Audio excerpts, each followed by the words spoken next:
He was Pee Wee Herman. We knew him and loved him. Big, goofy grin. Suit too small. That laugh, infectious. But behind the playfulness, a secret. Paul Reubens, the man behind the character, was gay. He hid it. For years. Afraid. The world met Pee Wee in the 80s. Pee Wee's Playhouse. A kid's show, but adults loved it too. Reubens, brilliant and strange, created a world of pure joy. We never saw the struggle beneath, the fear. In 2023, he died of cancer.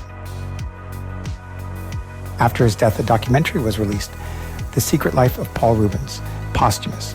In the film, he speaks his truth. I was out of the closet, and then I went back in. He says, fame does that. Changes things. Makes you afraid. Reubens, it turns out, was living a double life. One foot in the bright, colorful world of Pee Wee, the other in the shadows, hiding. He had a boyfriend. Before the fame. Before Pee Wee. His name was Guy. They were happy, in love, but the world wasn't ready for a gay Pee Wee.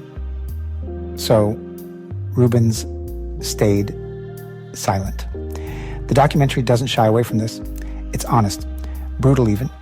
Reubens talks about the pressure, the fear of being outed, the toll it took, and he talks about Guy. His love for him, a love cut short, a tragedy. Guy died of AIDS. It was the 80s, the epidemic, ravaging the gay community.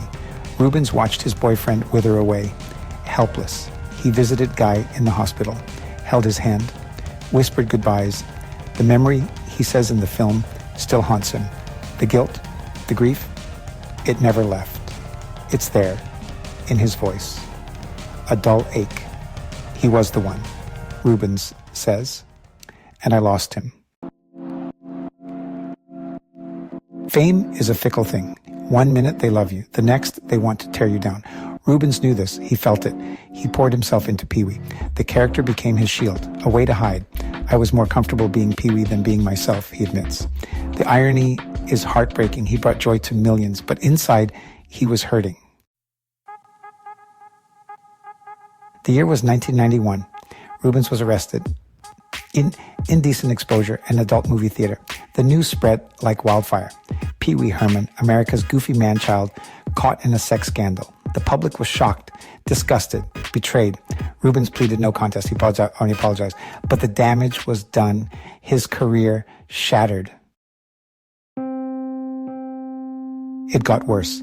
Years later, more accusations, child pornography. The charges were eventually dropped. The images, it turned out, were vintage erotica, but the stain remained. Reubens, once a beloved icon, was now tainted. He fought back, maintained his innocence. But the public's trust was broken. It was a dark time, a nightmare. Slowly, Reubens began to rebuild his life, his career. It wasn't easy. The road back was long and hard. He did theater, voice work, small roles. And then, in 2010, a triumph. The Pee Wee Herman Show on Broadway. A hit, sold out crowds. Reubens was back. He even made a Pee Wee movie in 2016. Pee Wee's Big Holiday. It wasn't the same, but it was a start. The documentary is his final act. His way of setting the record straight, telling his truth. He talks about the pain, the humiliation, the injustice, but he also talks about love, his love for Guy, his love for his fans, his love for the work. Pee Wee was always about love, he says in the film, pure, unadulterated love. Paul Reubens is gone, but Pee Wee Herman will live on in reruns, in our memories. The documentary reminds us that behind every character, there's a person, flawed, complex, human. Reubens may have hidden behind a persona, but in the end, he found his voice. And in doing so, he gave us a gift, the gift of honesty, the gift of forgiveness, the gift of love. Thank you for watching, and as always, stay curious and shine brightly.